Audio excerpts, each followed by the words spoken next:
So guys, स्वागत है आप लोगों का हमारे इस छोटे से प्लेटफॉर्म में। आज आप लोग सीखेंगे कि किस प्रकार से 3 घंटे में आप लोग हिंदी के पेपर में अच्छे अंक प्राप्त कर सकते हैं। पहला स्टेप ये है कि आप लोगों को ये नहीं सोचना है कि पहली बार आए हुए हैं तो पहला जल्दी से पेपर कर लें वरना छूट जाएगा। ऐसा नहीं है।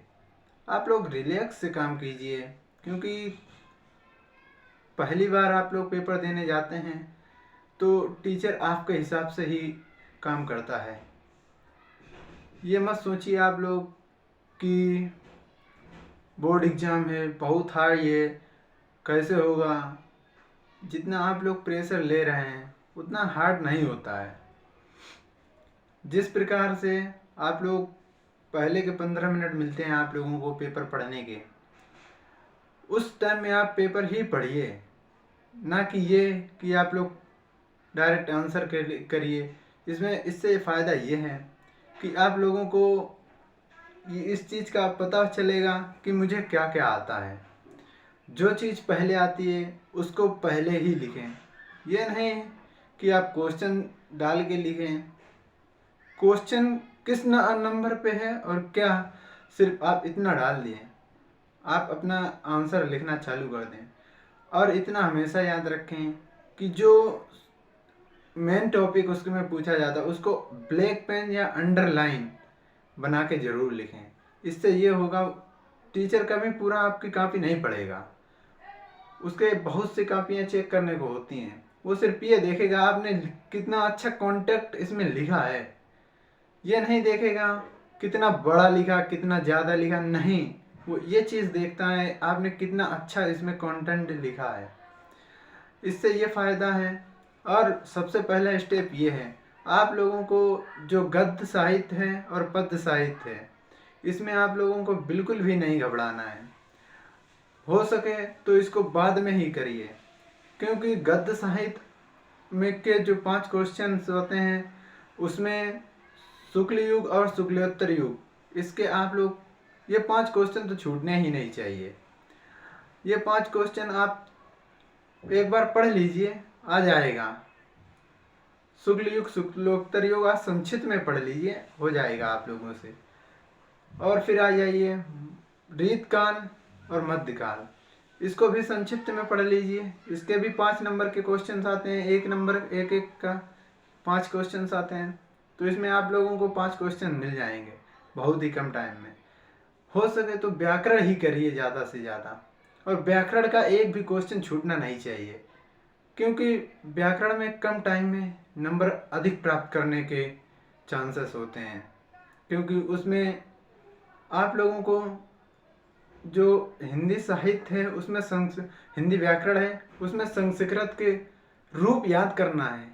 रूप में बहुत ही अच्छे तो नहीं मैं कह सकता, बट रूप याद कर लीजिए। राम के रूप याद कर लीजिए, पंचम द्वितीय तृतीय ऐसे करके राम के रूप हैं, वे राम के रूप याद कर लीजिए, नदी के रूप याद कर लीजिए, भानु के रूप याद कर लीजिए। और अलंकार और रस में 2-2 उदाहरण याद कर लीजिए, क्योंकि एक तो क्वेश्चन पेपर से ही होता है उदाहरण, आपको बताना पड़ेगा इसमें कौन सा अलंकार है कौन सा रस है। तो इस प्रकार आप लोग 2 उदाहरण याद कर लीजिए। और आ जाइए अब गद्य साहित्य में। व्याकरण आपको बिल्कुल ही नहीं छोड़ना है, ये एक बार मैं फिर से कह रहा हूँ। और आप लोग आ जाइए गद्य साहित्य में।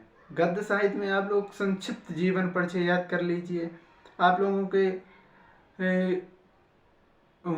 गद्य साहित्य में होंगे मित्रता, आचार्य रामचंद्र शुक्ल और सूरदास पद्य में होंगे सूर तुलसी बिहारी, ये तो आपको याद ही करना है।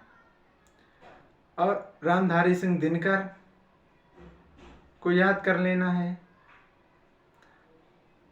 ऐसे में आप लोगों को इनको संक्षिप्त में याद करना है। वहाँ पे आप लोगों को आप लोग इनकी जीवन मृत्यु जात स्थान माता पिता जीवन शैली और इनकी प्रमुख रचनाएं जरूर याद कर लेना है।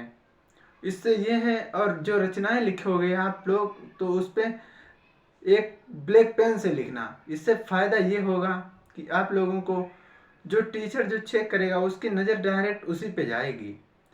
वो देखेगा कंटेंट अच्छा लिखा हुआ है तो वो उसमें नहीं नंबर देने को होता तो 1 नंबर एक्स्ट्रा दे देता है।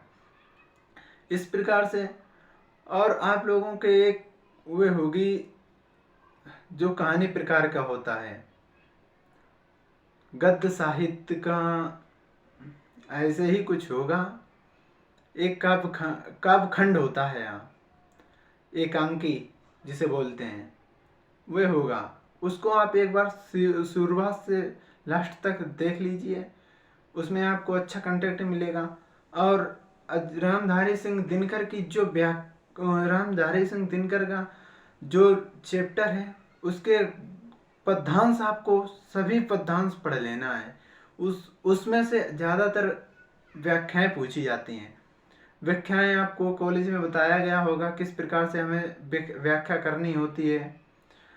और व्याख्या में ज़्यादा लंबा ही लिख दो, क्योंकि ज़्यादा लंबा लिखोगे अगर नहीं आपको भी पता है तो वो ये थोड़ी पड़ता है कि व्याख्या में क्या लिखा है। आप जैसे बहुत से बच्चे होंगे जो एग्ज़ाम देने गए होंगे और सभी का एक ही लगभग सेम ही निकलता है, तो वे तो जितना बढ़ा के लिखोगे वह कभी व्याख्या नहीं पढ़ता है, वो सिर्फ प्रसंग पढ़ता है, संदर्भ पढ़ता है। अगर प्रसंग और संदर्भ ठीक है तो आपको नंबर मिल ही जाना है, व्याख्या वो पढ़ता ही नहीं है। इस प्रकार से आप लोगों को व्याकरण में विशेष ध्यान देना होगा। मिलते हैं अगली नेक्स्ट वीडियो में, जब तक के लिए धन्यवाद।